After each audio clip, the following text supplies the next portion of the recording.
Why do you believe what you believe? Because at some point in your life, you trusted the information that somebody was giving you. And that someone you trusted told you that a car was a car, a tree was a tree, a bird was a bird, the blue stuff above you is the sky. And that's the way that we began to determine what we believe to be a fact. Most of the things that we believe to be a fact in our lives are told to us through our stories or the news that we hear. So my question would be, if they were deceiving you with the stories they tell you, would you be able to recognize that? So we've all heard the term conspiracy theory. Personally, for me, I've never really had time to get into any of that because, frankly, I'm working all the time and I don't have the time to look into Bigfoot or aliens or flat Earth or 9/11 conspiracy or the JFK assassination. It's just, it's not anything that I really have any backstory on. But the one thing that I do have a lot of backstory on, the one thing I do know a lot about is Hollywood. When you think about the entertainment industry, what comes to mind? Movies, TV, music, right? Let's talk about this entertainment. I've been observing you. What if this entertainment was more than just entertainment? Now in complete control! When you're driving home from work, what are you listening to? When you come home after a long day and turn on the TV, what do you see? The U.S. are bracing. Saying that the one. Think about all the content you've seen throughout your whole life. A lot of it has actually made us who we are today. So you don't know what's really going on. Have you ever stopped for just a second, though, and questioned the content? Good morning, Vietnam! The only thing we consume more than content is air. But we actually think about the quality of the air we breathe. Maybe it's time to take a closer look at our content. And fear. Taxes will be Our government's always controlled our content. the fight for freedom. We've just never paid attention. Freedom of speech. Message received. The police occupy our community. To work with the CIA to destabilize foreign countries. This media that we're consuming at such a rapid rate, we need to slow down and think about what we're consuming. Bullshit going on. What if the people in charge didn't have our best interests in mind? Now we have to ask ourselves, who's influencing our content? Is the CIA involved in Hollywood? Yes.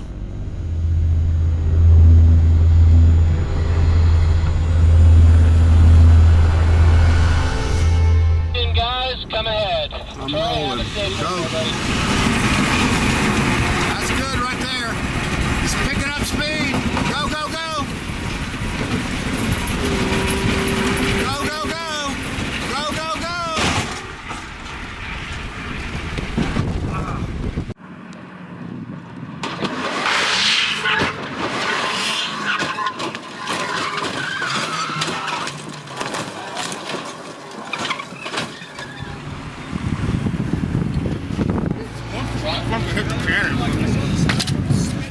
So for the past 28 years, I've probably had one of the coolest jobs in the world. I was a professional stunt performer. I've worked with some of the biggest stars. I've got to be Batman. I've got to be James Bond. I've won World Stunt Awards. I am in the Screen Actors Guild. I'm in the DGA. I'm in the WGA. And last year, I got into the Academy, the Oscars. I worked my way up from being a stuntman to being a fight coordinator, to being a stunt coordinator, to being a second unit director. Action! First big job I get, I'm on Batman Forever. And I'm walking around set and I'm pinching myself. I'm looking over, there's Tommy Lee Jones, there's Jim Carrey, there's Val Kilmer, there's Drew Barrymore, there's Nicole Kidman. And I'm like, how did I get here?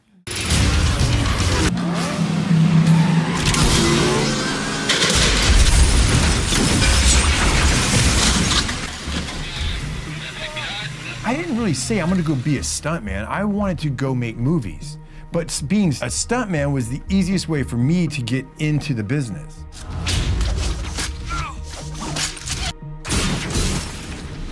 I didn't want to be an actor because like pretending to be a character. Well, being a stuntman, I was that character. I was the guy behind the illusion, creating it for the guy who's on the screen. I jumped out of that helicopter. I was in that fireball. I did whatever was being asked of the job.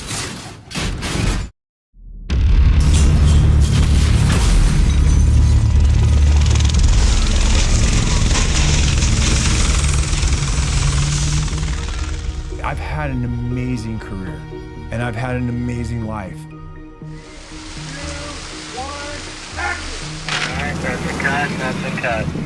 But in the system that exists today, as I get up the ladder, I realize it's not what people think it is. It's an illusion. It is a complete illusion. We're gonna put our pick and our turning shift, our In 2014, I was working on a television show up in Portland, and I had a catastrophic injury. I've done this stunt, probably variations of it 20 times over my career. It was nothing. It was a small fall down into a stairwell. I did the first take fine, the second take, I knew I could do it better. I went up and I fell over the rail and I landed on the pipe down below and I burst fractured my L2 vertebrae and I was paralyzed from the waist down. When you are injured, when you are catastrophically injured and it changes who you are, I knew from that day I would never be the athlete that I once was.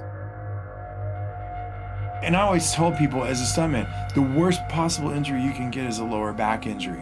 You can break your legs, your arms, whatever, but if you injure your lower back or your hips, your pelvic region, you're done. There was 2 years that I didn't think I would ever live without pain. One of the issues I was dealing with at that time was I had lost the feeling, and I still have numbness in my thighs and on this half of my pelvic region.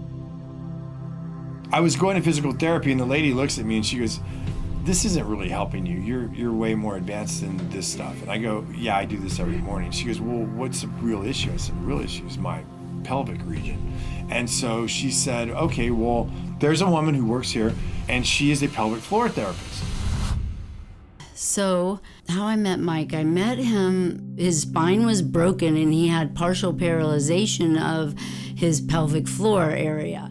We help people when they have problems with the most important functions in your life, bowel, bladder, and sexual function. So one day we're in the middle of therapy and she stops me and she says, "Mike, I feel like you have really dark spirits over you. Can I pray for you?"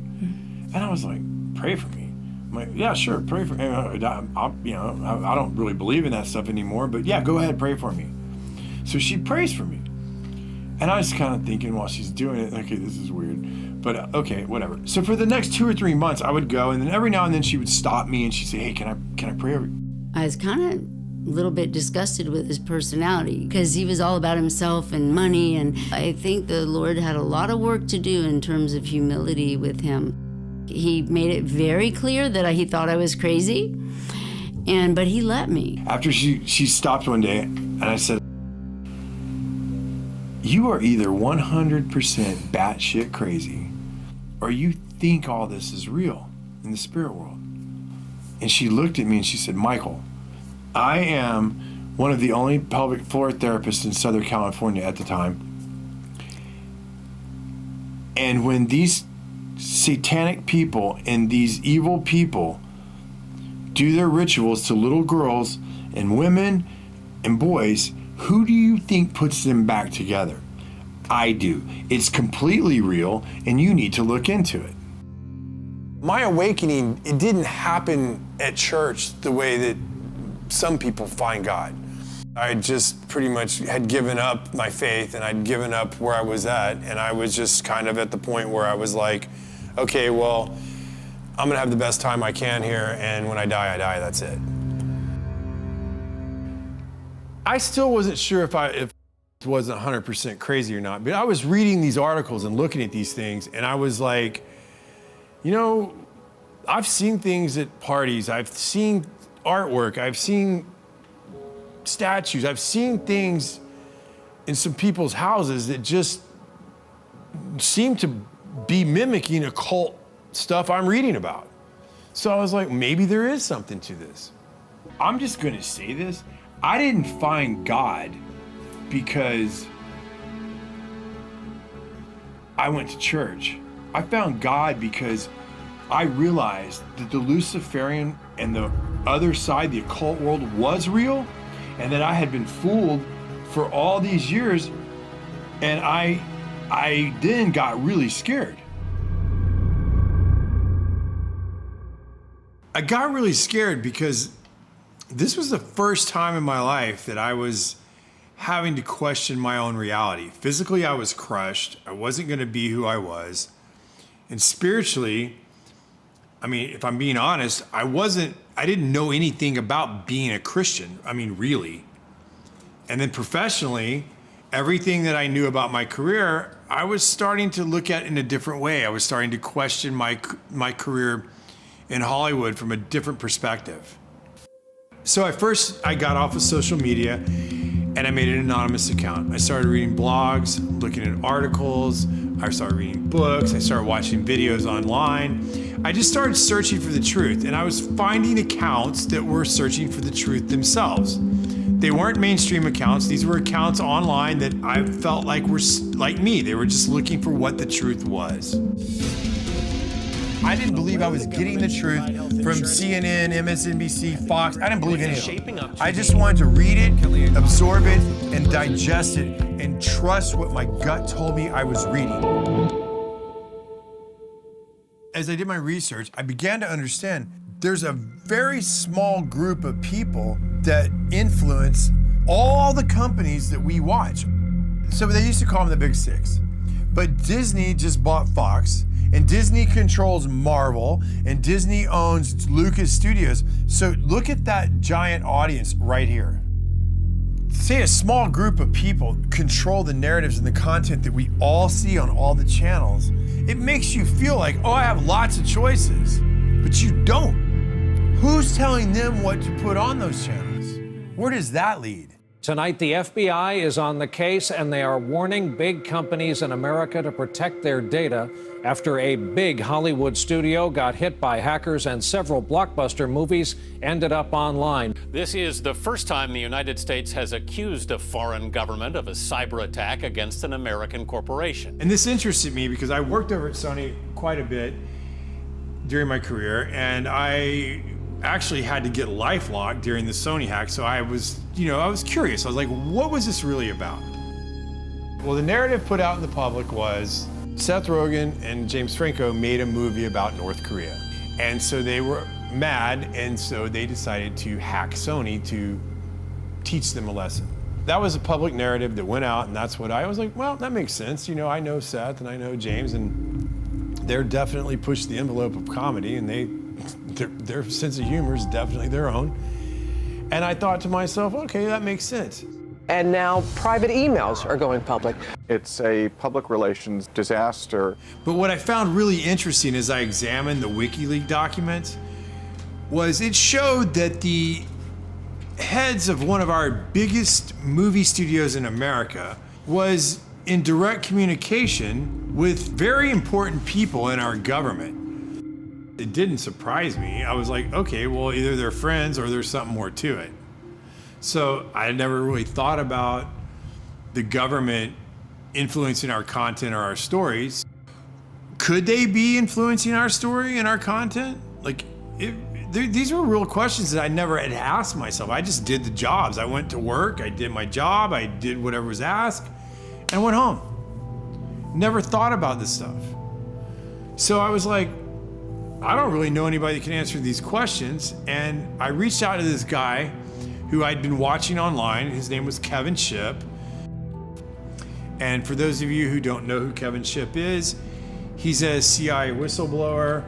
He worked in counterintelligence, and he served in many capacities in his tenure at the CIA. This is the big picture. An official television report to the nation from the United States Army. It was an OSS memo, the precursor to the CIA, where they were doing a study of the use of motion pictures in America as a means of psychological warfare. So it goes all the way back to pre-1947, when U.S. intelligence was using motion pictures to alter the thinking of Americans in the United States. The morale of our troops is high. The laughter, music, and general entertainment which comes out of a single small package like this one have helped to build that morale. The CIA is funneling information into Hollywood. Hollywood is putting out in the movies, and the population believes it.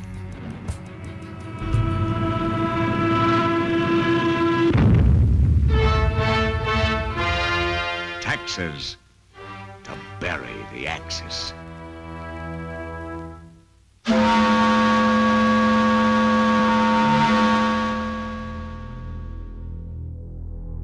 This document right here is a FOIA document. Anybody in America, anybody can request this. It's Freedom of Information Act. And in the 40s, they were telling you they controlled the radio stations. They controlled most of the mainstream media. They're telling you right here that motion pictures are used as psychological warfare. Why would they stop doing it?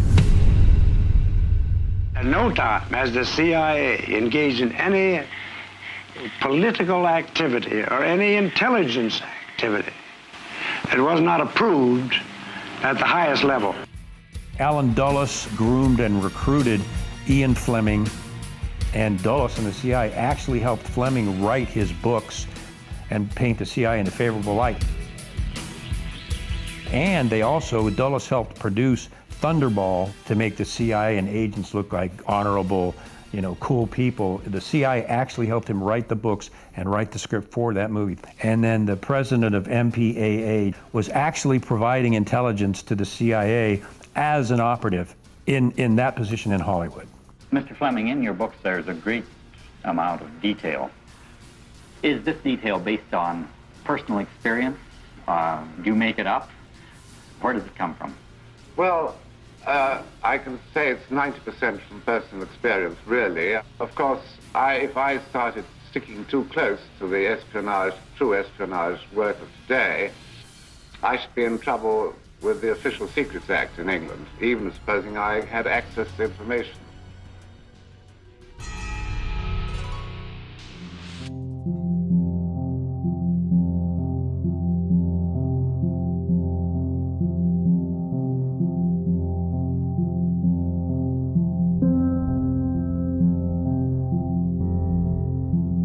There's no question about the fact that Mockingbird is real. It started out paying journalists in major media, Pulitzer Prize-winning journalists, to print fake stories that the CIA wanted in the press and fake interviews.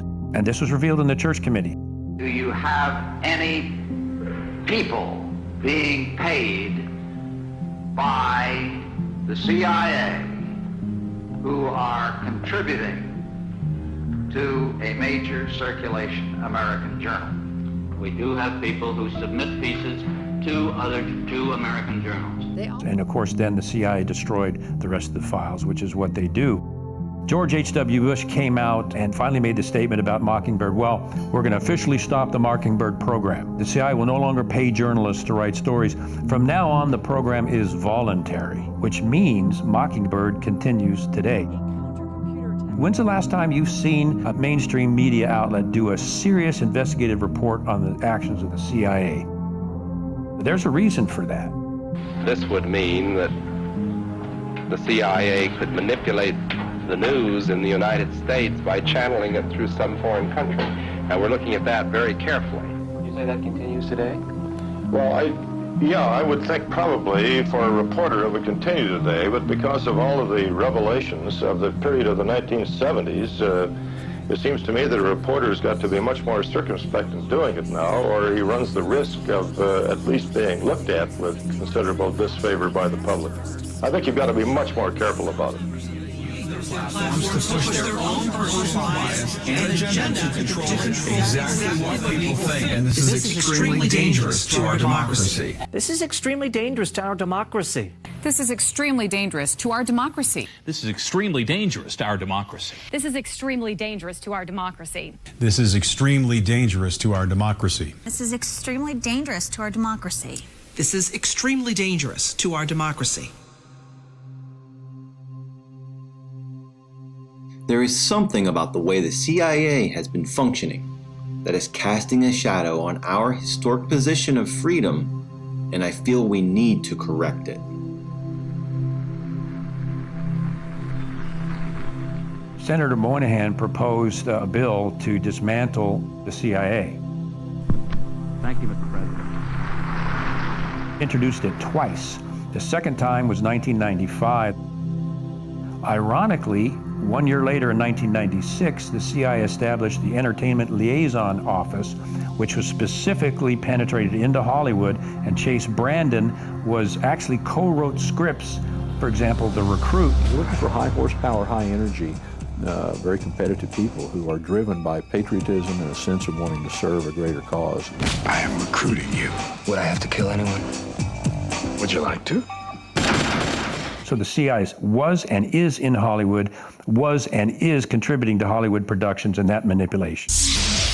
The Recruit. Nothing is what it seems. As I started to wake up, I never actually considered that the CIA had an office in Hollywood. And I'm like, well, I see this, I see that. And I started putting feelers out, like, does anybody else see this stuff? And not many people were awake. But the one person that I reached out to was an old colleague of mine, a friend of mine named Brad Martin. And Brad and I had similar careers. We worked our way up through the business together. And I'm like, hey, Brad, you've seen this, you've seen that? And he's like, yeah, for sure. And so that gave me strength. That gave me like, okay, well, I'm not alone in this deal. And I'm gonna keep looking. Let me just say this. Brad's one of the greatest stuntmen I've ever met. Probably the best. I'm a very physically creative person. I've been doing action for movies for 26, 27 years. I excelled at the action aspect of it, at the physical aspect of doing the fights and doing the gymnastics and doing the falls and doing the driving. I trained really hard and became one of the top stuntmen in the business. I started becoming a fight coordinator, and then a stunt coordinator, and then an action director. Very few people have ever gotten to where I've gotten to, and I'm super proud of what I did.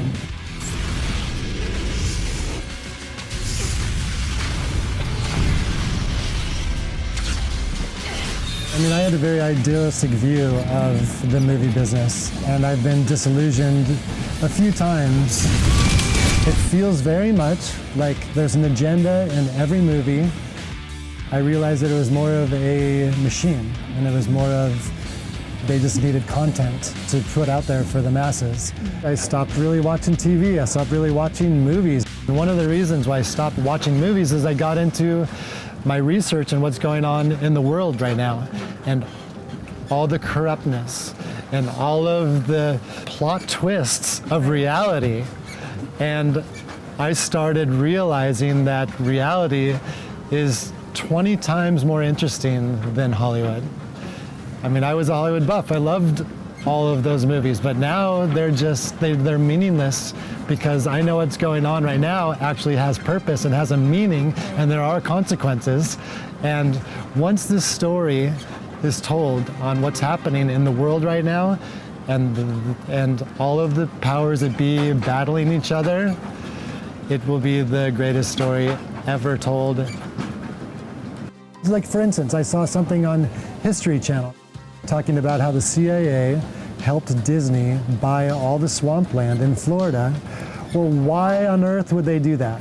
His lawyers in charge of purchasing the parcels had served in military intelligence during World War II and knew how to keep a secret. And they used several different companies, none with Disney's name, to acquire the properties. Now I go down this rabbit hole of what does the CIA have to do with Hollywood, or at least with Disney? Washington, D.C. is definitely in Hollywood.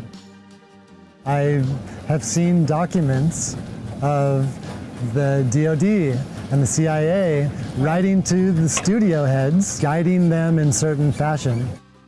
There's a lot of things that people would talk about that are conspiracy theory, but there's some things that ring true with me. It's like, oh wow, that makes a lot of sense. Another program developed by the CIA after World War II was called Operation Paperclip. It's been depicted in many movies, including Disney's Marvel series. It's Operation Paperclip after World War II. SHIELD recruited German scientists with strategic value. Thought I could help their cause. Operation Paperclip, and this is something people need to know because it has been so covered up and mocked and berated and claimed to be a conspiracy theory. And by the way, the term labeling people as conspiracy theorists was invented by the CIA to deflect any attention over the JFK assassination. They invented that word as a way to shut down any scrutiny or this critical investigation of what they were doing. So they started that whole ball rolling. In terms of Operation Paperclip, it is documented. There's absolutely no question about it. Allen Dulles, CIA director, was an associate of Heinrich Himmler of the Third Reich. So what Dulles proceeded to do when the Third Reich was brought down was he secretly brought all of the top Nazi scientists into the U.S. He falsified their files that he gave to Harry Truman, making them look like there were no war crimes.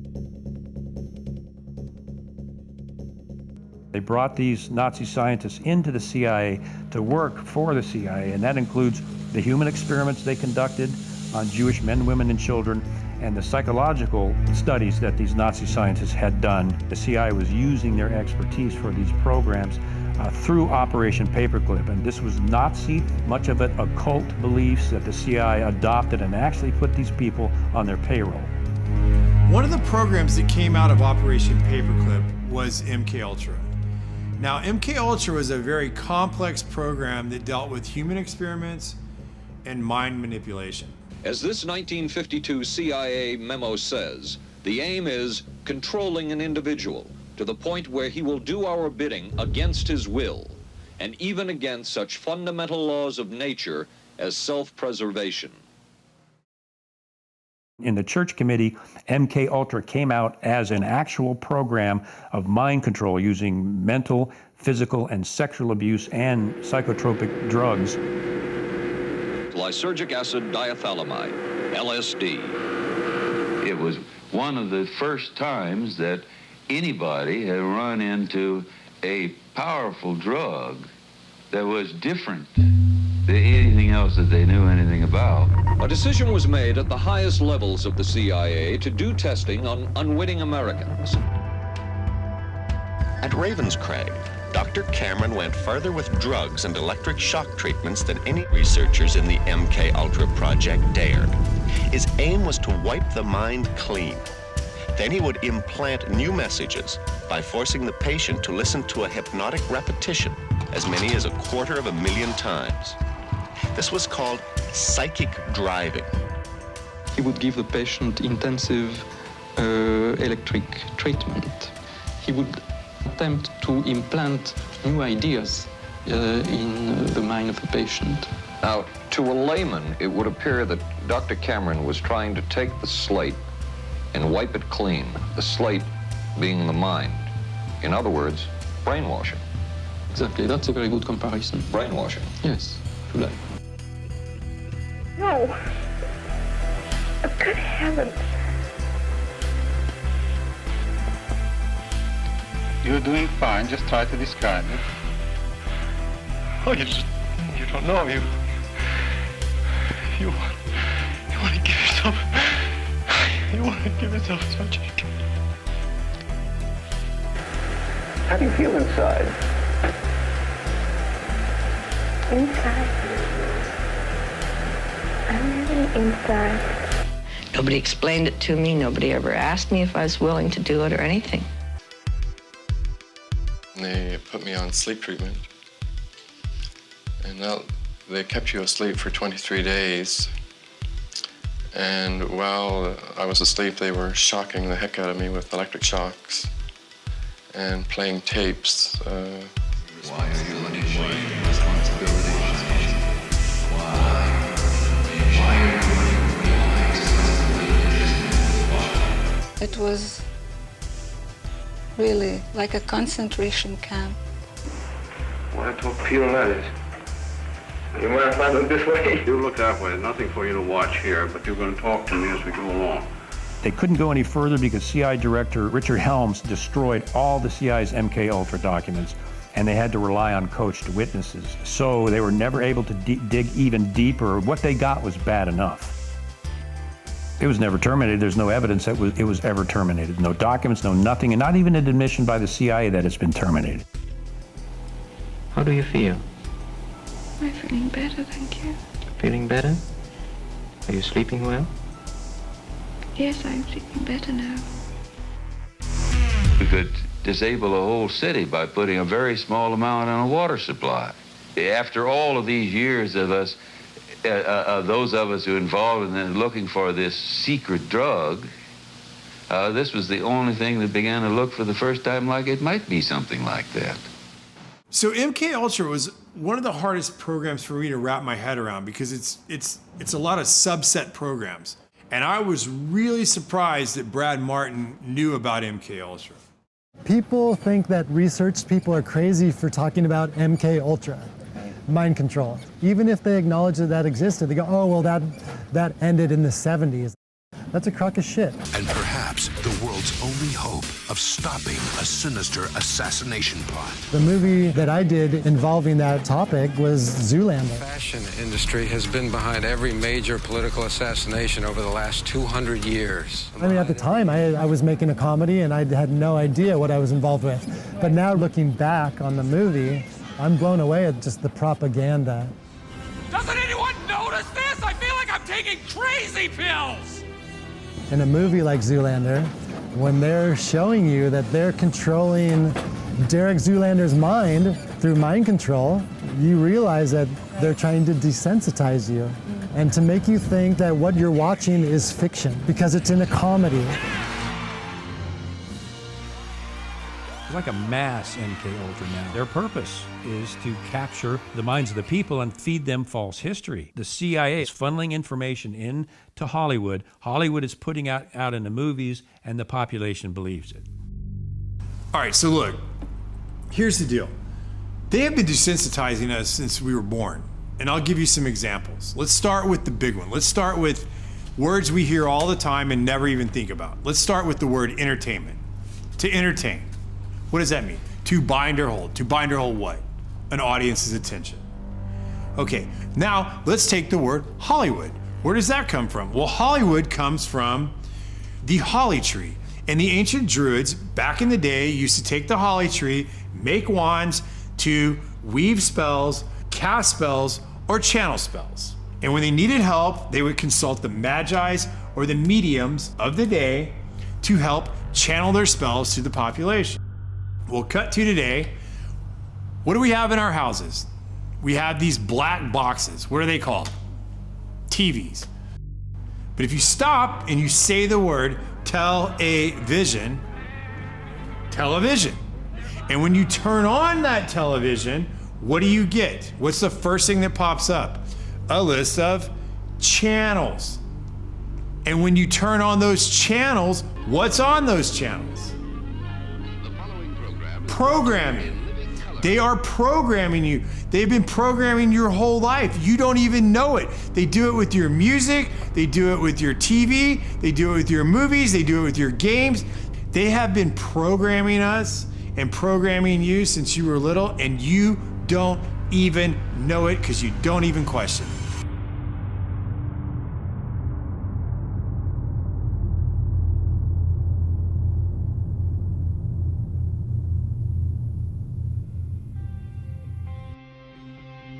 Starting in 1900, we entered a previously unimaginable time of modern technology. Advances that allowed the rulers of this world to construct and direct our stories in ways we previously never imagined. As a result, new techniques to control the population were realized. These are the people from the companies that we have trusted to deliver us our news and tell our stories. This has always been about controlling what we as the population think and hear. They help create our culture and influence our society. We as citizens only trust them because as a society, we think that the gatekeepers have our best interest in mind. The dangerous, edges here are that he's trying to undermine the media, trying to make up his own facts, and it could be that while unemployment and the economy worsens, he could have undermined the messaging so much that he can actually control exactly what people think, and that is our job. That is our job. That is our job. Our job. As I was researching, I found that most of the early communication companies were developed for shipping or aviation. And a lot of the men that started these companies were commissioned by the military during World War I and World War II. Many of these men worked for the Army and Navy intelligence services along with the OSS, which we know became the CIA. There were many examples of these men becoming the heads or founders of some of the biggest motion picture and media companies before and after their government or military service. I wanted to know how many of the media companies in today's world connected back to Washington. So I started looking. It was like a family tree. The connections between our government personnel and the media corporations was unbelievable. Google, Amazon, Netflix, Twitter, CNN, ABC. So what would happen if all these companies had the same political ideology or agenda? We as this population like to hear people confirm our confirmation biases. We like to hear people tell us that we're right. We don't like to be wrong. And we believe that the people on the media and the people that we're listening to have our best interests in mind. The problem is what if they don't? So if you stop and think about it, they can place any agenda on the population that they choose. I think that Hollywood is teaching bad morals to the youth of this country, as well as adults. Desensitizing of violence to the masses. You can't deny that. My kids have seen so many people get killed in very violent ways. 3 times as much gun violence now. And the sex that's in PG-13 movies. Why? Every Disney movie, there's a major character, usually a parent, that gets killed. Trauma to the child. Why? It's so horrible. What a bad story. Why do you need to start a story with a parent dying? Always. It's so sad. Under MK Ultra, they experimented on children. We were even taught this in psychophysiology program that if you get to a child between ages 1 and 6 or 1 or 8, especially with sexual abuse or sexual trauma, you will split their personality and they will be imprinted the rest of their life. And many times that results in split personalities and dissociative behavior and other things. These occult topics are being introduced to our kids and most parents aren't even aware of it.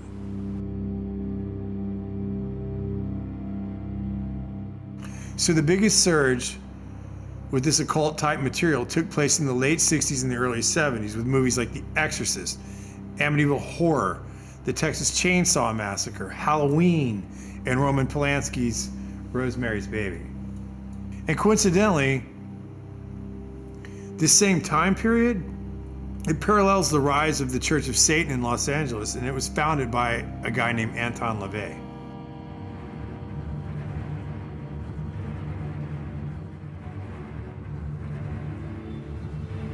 So it is done. When I was a police officer, we had cases of satanic cults right in Arlington, Virginia. Those have been around for decades. They're in the high schools, they're in the colleges, they're in the government, and they're in Hollywood. I got to meet people like Sammy Davis and that kind of shit. Sammy told me he worshiped the devil. Sammy was like, Satan is as powerful as God. And I was like, what the fuck are you talking about? He says, why do you think there's so much anger in the world and killing and murder and Satan? And he saw my reaction to it, and he kind of lightened up on it. And he was like, the Dantana is dark, and it's the candles on the table, and Sammy's face over the candle. Satan is as powerful as God.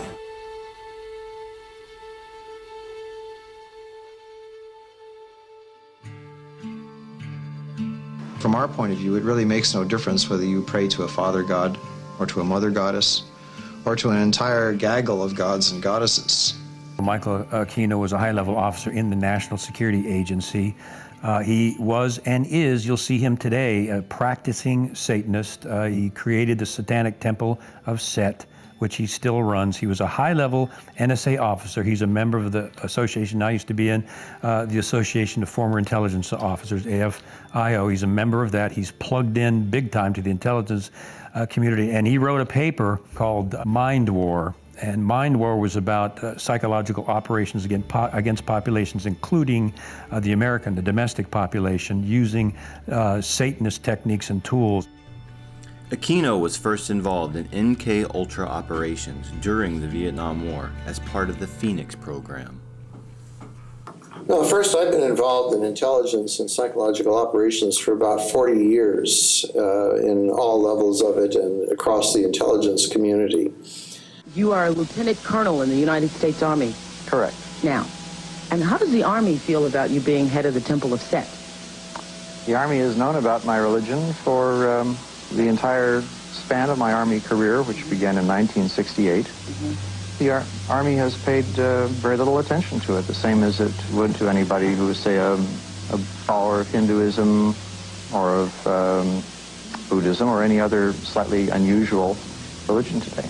He was occupied a position at the Presidio, which was a training facility for the U.S. government, and it was uncovered that he was running a pedophile ring. I think 50 kids came out and fingered him as the guy that had done sexual acts on them as children. It went to trial.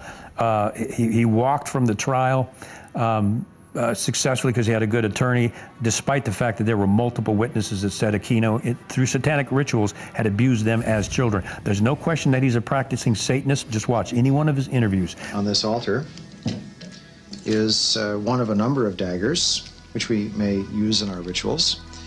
This one happened to belong to the commanding general of the most elite unit of Germany's infamous SS, which was concerned with black magic and occultism research in general. Anything that it could find that had to do with the origins of the human race, destiny of humanity. The perverted view of the occult held by Heinrich Himmler was of an evil magic that could help create a new master race. Wewelsburg Castle is where he performed his ceremonies. I have been to the Wewelsburg, which still preserves Heinrich Himmler's ritual chambers to this day, and have conducted a black magical ritual in the so-called Hall of the Dead beneath the Wewelsburg.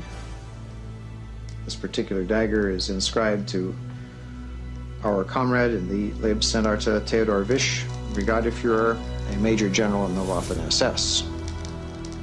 And on its blade, it bears the inscription, Mein Ehre heißt Treu, or my honor shall be known by my faithfulness. Aquino's thesis stated that enemy populations could be subdued by inflicting a state of psychological terror and feelings of imminent destruction. He discusses the use of psychotronic weapons and electromagnetic weapons that influence the mind. By extremely low-frequency signals, piggybacked on broadcasts of radio, TV, or microwave communications in order to influence and manipulate the thoughts and feelings of the target population. These ongoing MK-Ultra operations are functioning as a counterinsurgency and infiltration operation aimed at destabilizing the United States and other industrialized nations. I give the CIA a total credit for sponsoring and initiating the entire consciousness movement, counterculture events of the 1960s. History will judge the role of the CIA and other intelligence agencies in unwittingly contributing to the counterculture of the 60s through their intense interest in LSD and other hallucinogenics. But for the moment at least, the argument can be made that the CIA helped usher in the age of Aquarius.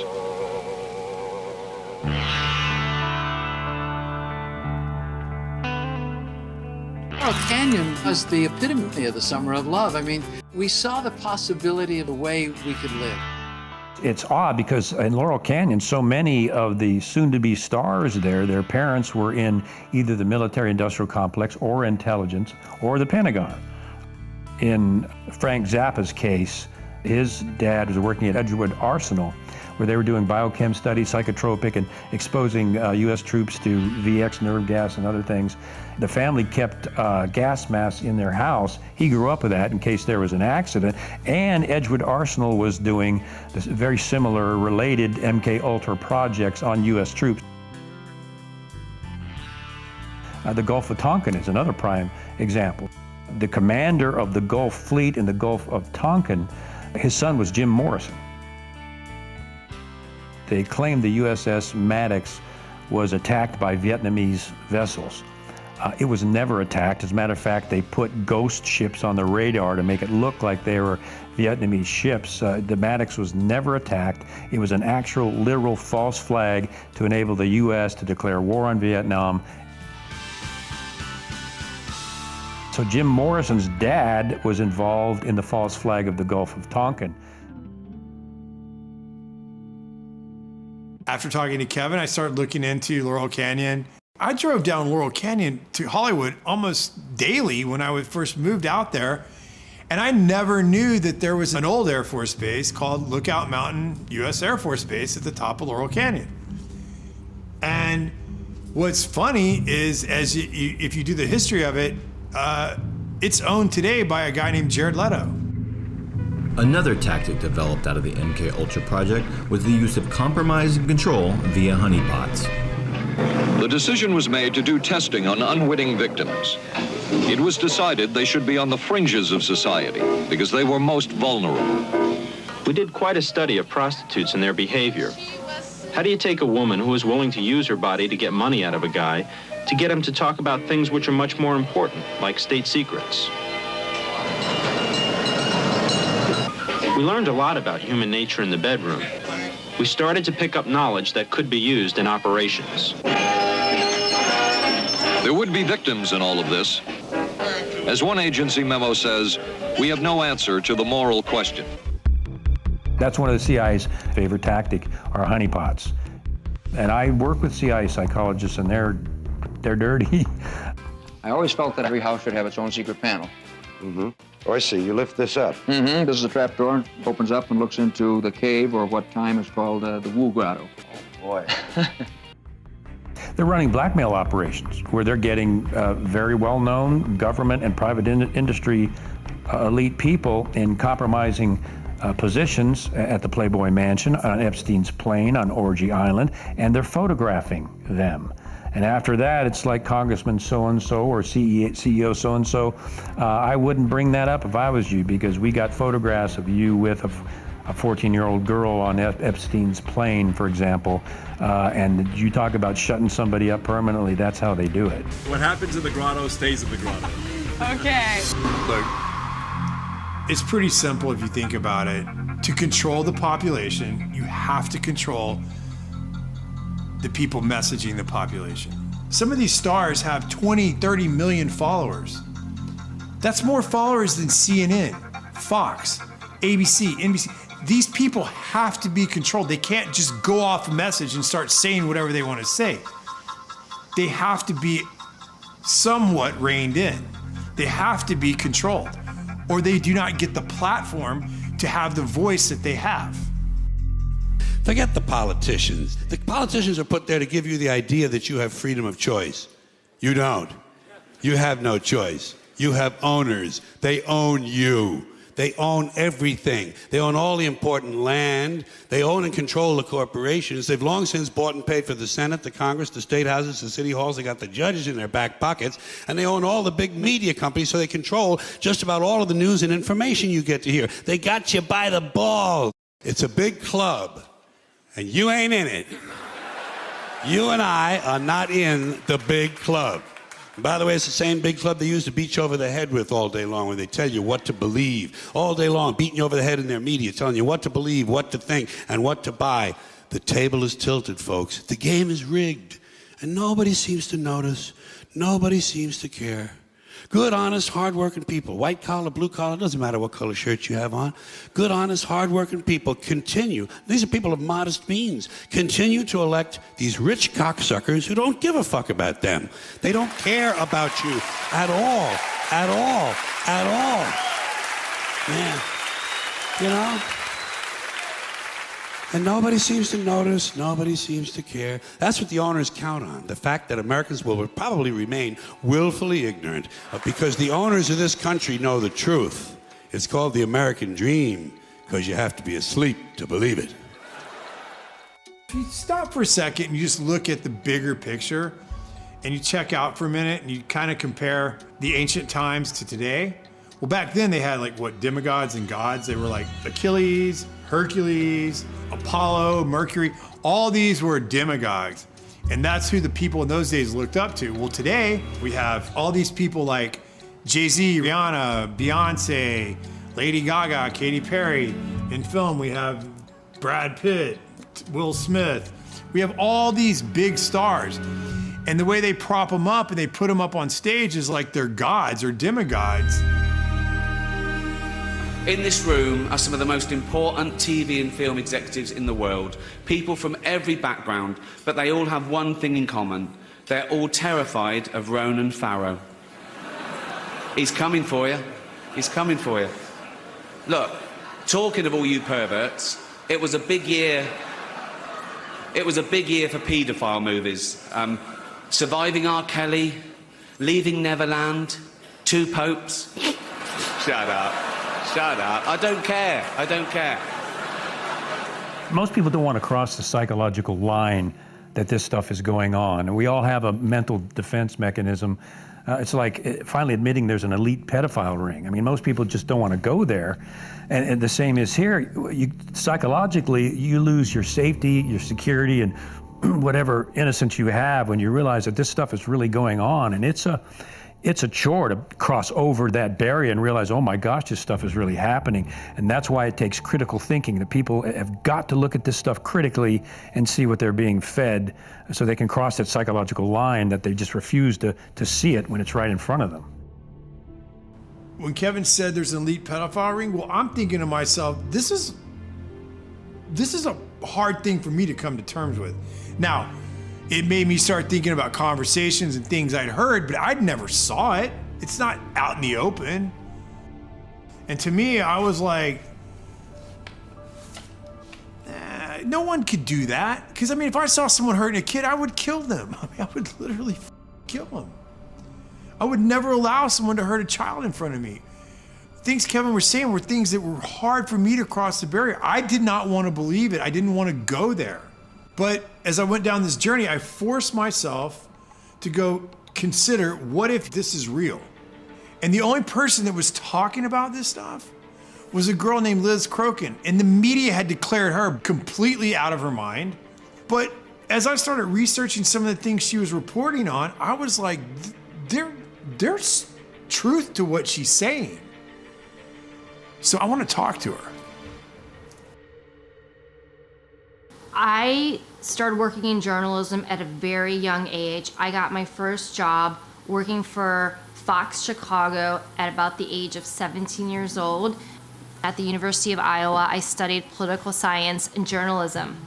One semester, I interned for Bill O'Reilly at Fox News Channel. My last year in college, I interned for the State Department's White House reporter, and that placed me reporting in the White House every single day for a few months.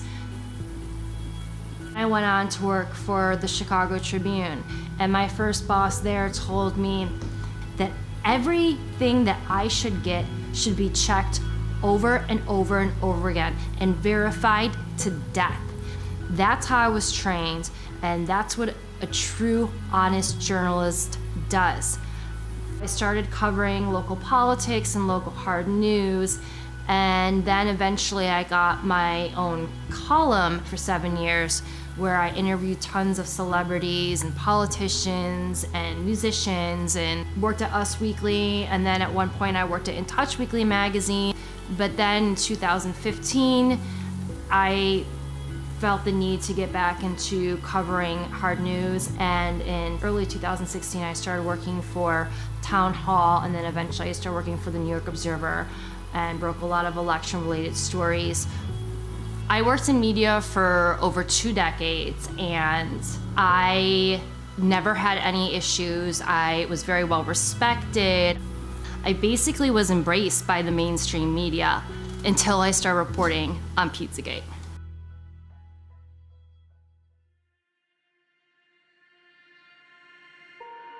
Now, when Pizzagate came out, the media tried to turn Pizzagate into something that wasn't.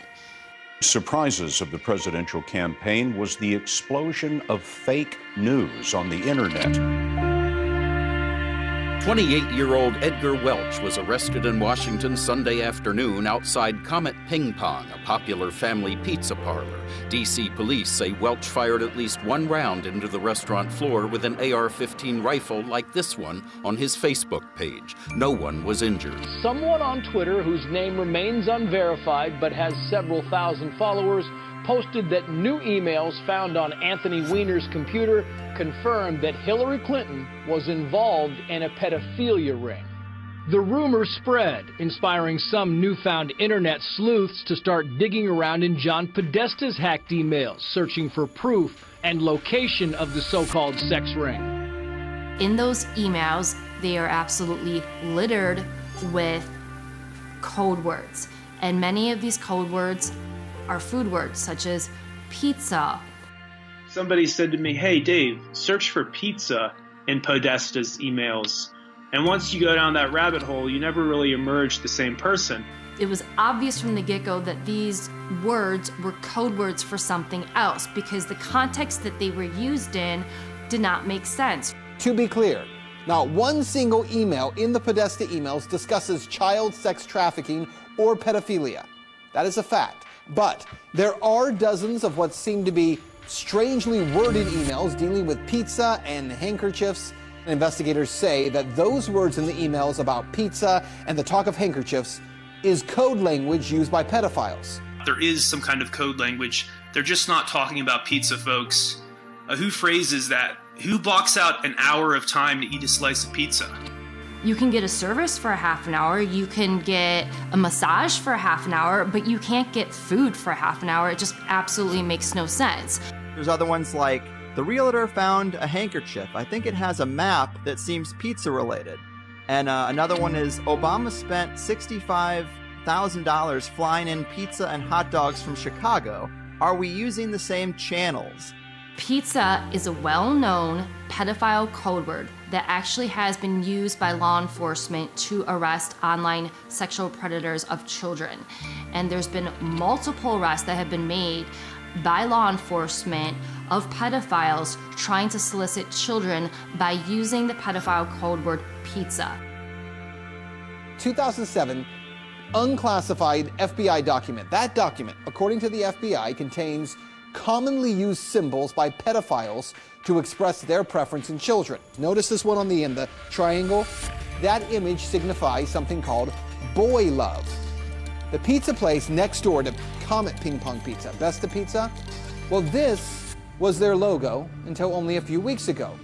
People don't know that because the mainstream media refuses to cover it. The entire mainstream media redefined what Pizzagate was to make it sound ridiculous and less believable. And then they had people like Megyn Kelly come in, interview James Alefantis, didn't ask him any challenging questions.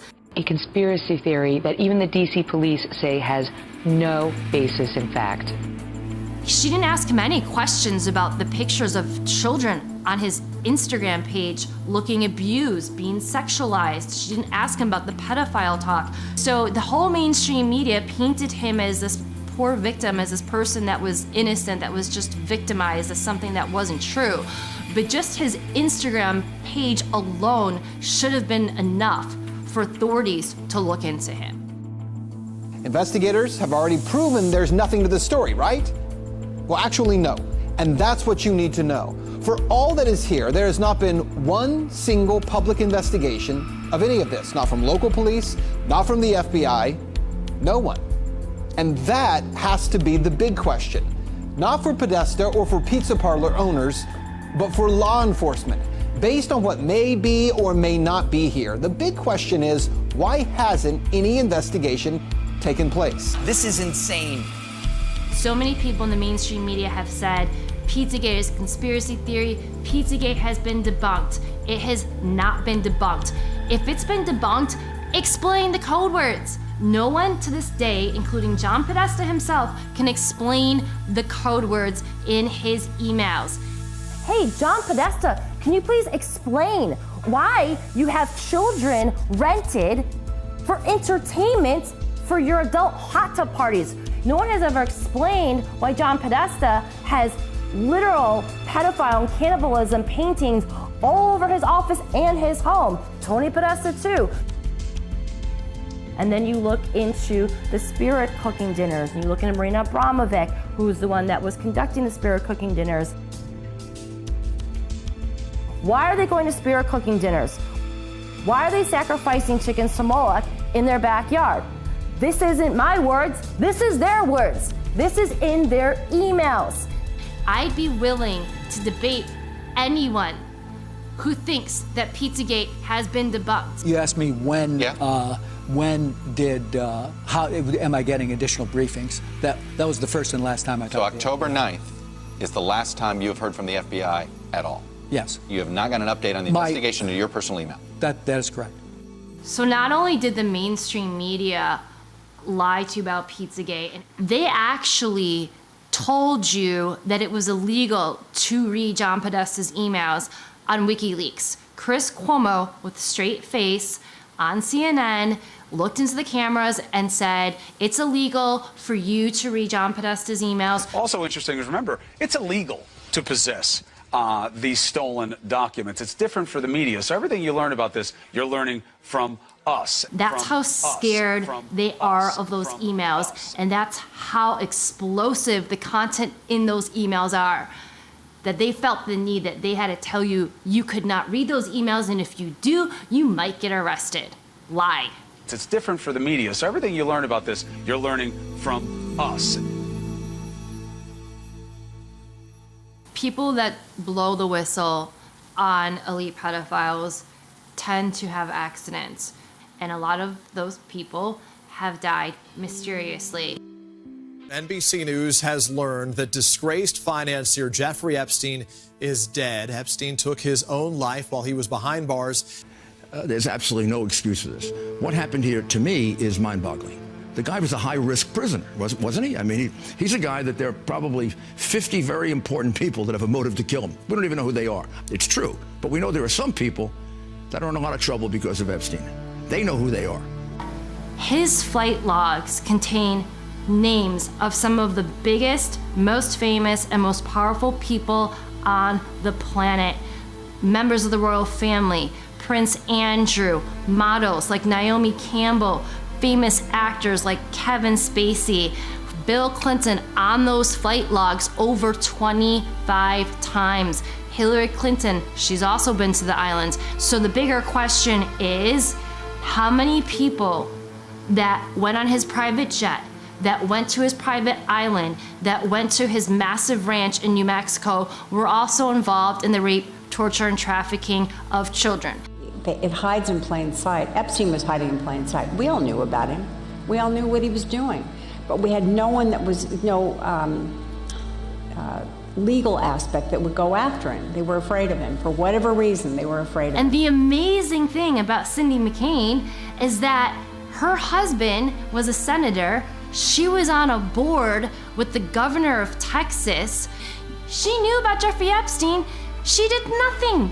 And her organization, the role of her organization is supposed to be to stop people like Jeffrey Epstein.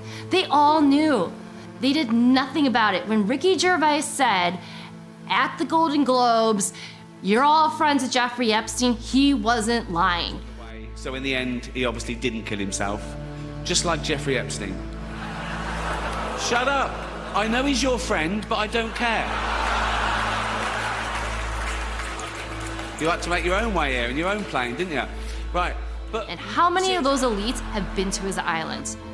Not only is the mainstream media complicit, I would argue that there are accessories in the crimes against children. She told me everything. She had pictures, she had everything. She was in hiding for 12 years. We convinced her to come out. We convinced her to talk to us. It was unbelievable what we had. Clinton, we had everything. I tried for 3 years to get it on to no avail, and now it's all coming out, and it's like these new revelations, and I freaking had all of it. I'm so pissed right now. Like, every day I get more and more pissed because I'm just like, oh my God, what we had was unreal. Brad Edwards, the attorney, 3 years ago, saying there will come a day when we will realize Jeffrey Epstein was the most prolific pedophile this country has ever known. And I had it all 3 years ago.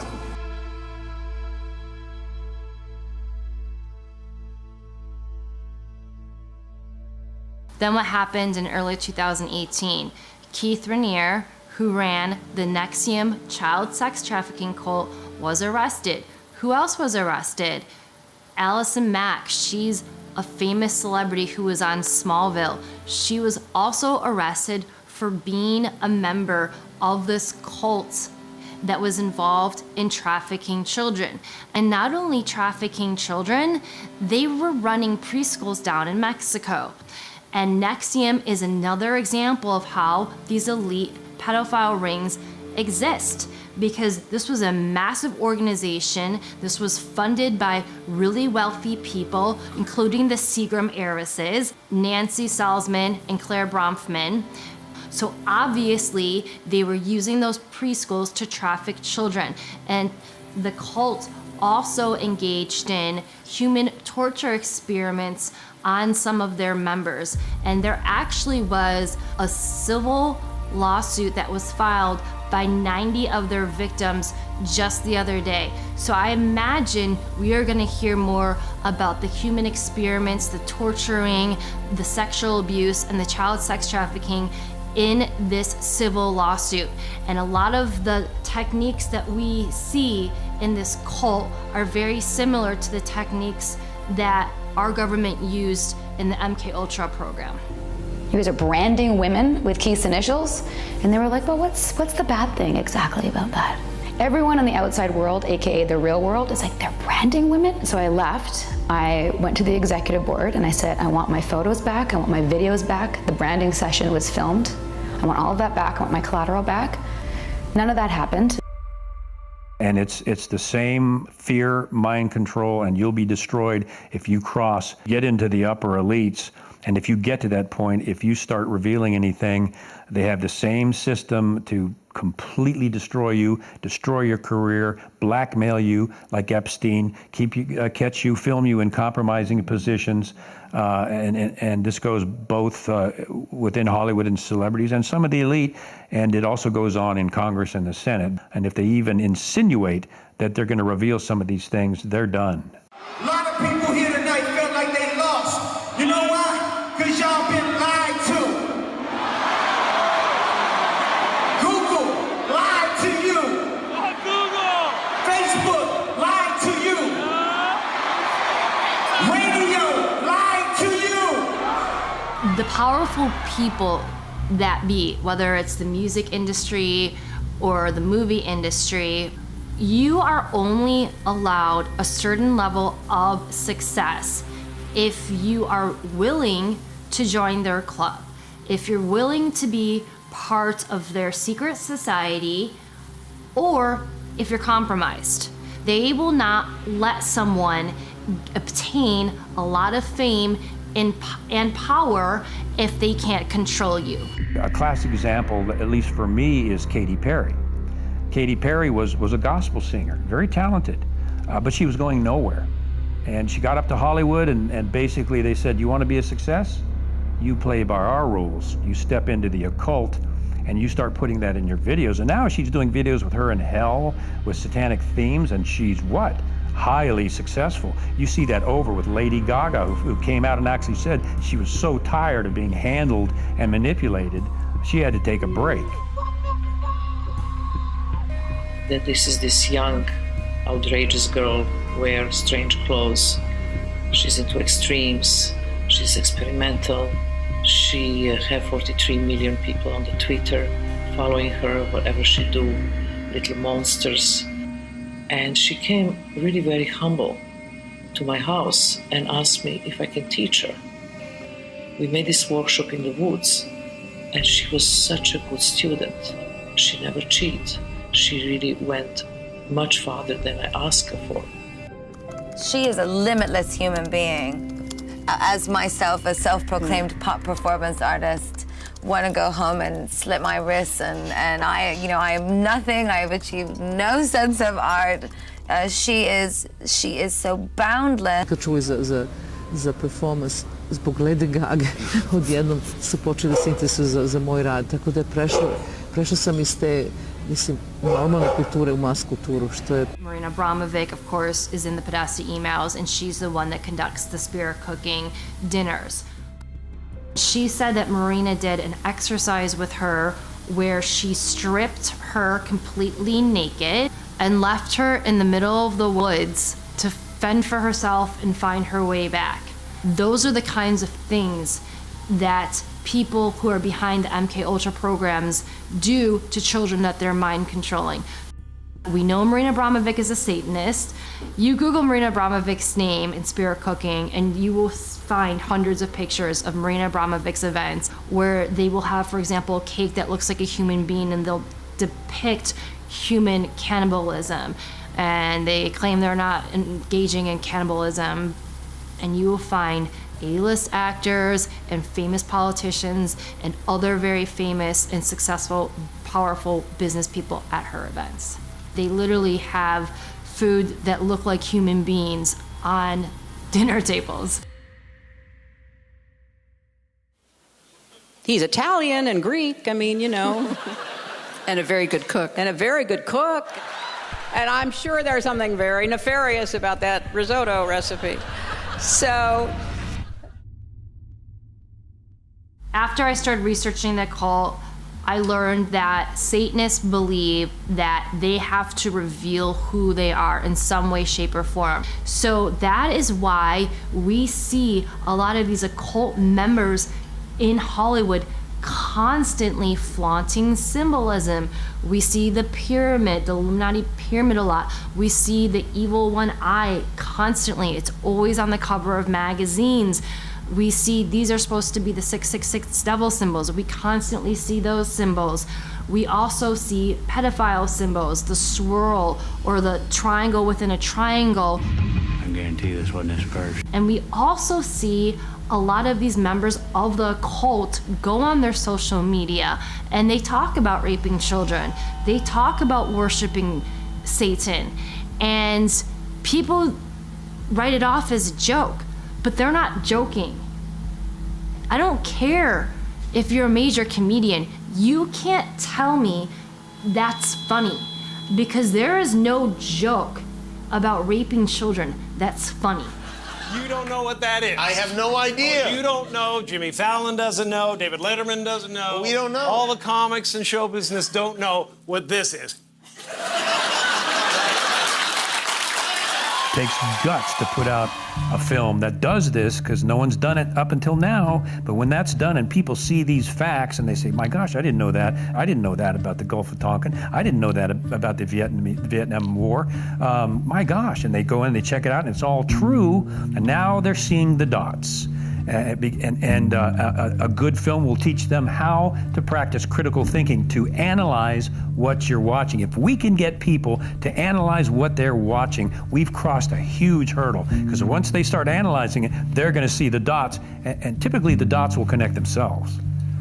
Liz Crokin put herself so far out in front that she was mocked. She was laughed at. She was called crazy. Well, let me ask you a question. For all those people that did that to Liz, does she seem so crazy now? When you put all of those facts together and you use critical thinking, you realize this stuff is real. There's not one smoking gun. There's many small smoking guns that you have to piece together, and you have to use critical thinking to understand this stuff is real.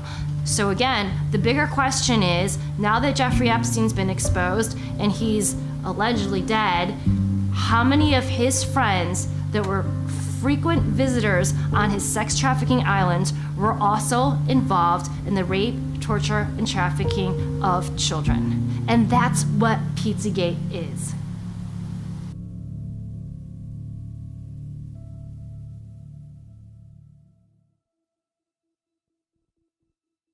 I guess what I'm asking you all to do is just disconnect for a second, stand back, look at the lyrics of your songs, look at the agendas of the movies, look at the messages of the media that you're absorbing. Because it's impossible to say that all of it's bad, like all of Hollywood's bad. That's not true. Like it's like saying all of the CIA is bad. There's a lot of good people that work in both industries that aren't bad people. But if the people that control the narratives and the agendas are not good people, and they have different agendas, they can put that on you and you won't even notice it unless you stand back and look at things objectively. I can't compromise anymore. That for me, that's not what life's about. I want to send a good message to my kids, and I want them to know that at the end of the day, their dad did what was right. And their dad fought for the good things in life. If I could ever get the opportunity to make movies that send out good messages, and then people start realizing that they can be good and that they can jump on the bandwagon of good, that's the next phase. People start believing it. It's the same thing with desensitizing with the violence. People start believing that it's okay to kill somebody, or watching somebody die isn't a big deal. When people aren't helping other people in need on the streets, there's a problem in this world. But this could all be changed right now. The reason why I'm doing this documentary is because I want to be one of the first people to come out and say, hey, it doesn't have to be like this. We are good people. Humans are good, and we can make the world a better place. Because the money and the technology to make this world a better place is there. It's just been covered up and controlled for so long that it's time for it all to come out. And maybe I'm the catalyst for something better. What does the media look like in the future? Well, to me, what I would hope is that it's not filtered. I would love to build a platform or build some sort of system where artists could connect directly to their audience. I want to make products and tell stories that bring humanity together, that bring compassion, that bring love, that bring forgiveness, that bring inspiration and courage back to the audience without having the influence of violence or gratuitous sex or gratuitous death or gratuitous horror. Because those are things and images that get stored in our psyche and our soul, and I don't think that's the way that this earth was intended to be.